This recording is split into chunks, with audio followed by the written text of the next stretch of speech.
Masyarakat Kota Manado dalam menghadapi keburukan resesi ekonomi dilanda hujan dan banjir. Manado TV tanggal 16 Juni tahun 2023. Warga masyarakat Kota Manado dalam menghadapi penderitaan pikul salib akibat resesi ekonomi terjadinya minus pertumbuhan ekonomi di daerah Kota Manado sejak bulan November tahun 2022 hingga saat ini 2023. Kota Manado kini dilanda banjir setiap jalan yang berada di daerah Manado, sehingga kesejahteraan masyarakat sangat buruk di Kota Manado. Pantauan Manado TV April sampai Juni ini sangat parah. Pertumbuhan ekonomi bagi warga masyarakat sementara diprediksi Manado TV Desember masih bertambah buruk. Pertumbuhan ekonomi akibat dampak resesi kesejahteraan masyarakat lebih parah.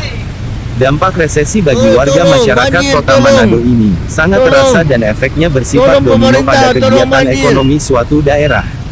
Resesi dapat mengakibatkan penurunan secara simultan pada seluruh aktivitas ekonomi di Kota Manado seperti lapangan kerja, investasi, dan hanya dinikmati oleh kalangan petani berdasi, nelayan berdasi, pedagang berdasi serta menguntungkan bagi perusahaan dan pengusaha.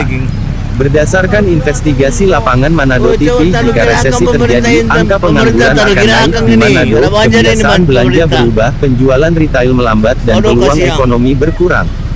Ketika resesi terjadi, investasi bisa anjlok dan secara otomatis akan menghilangkan sejumlah lapangan pekerjaan.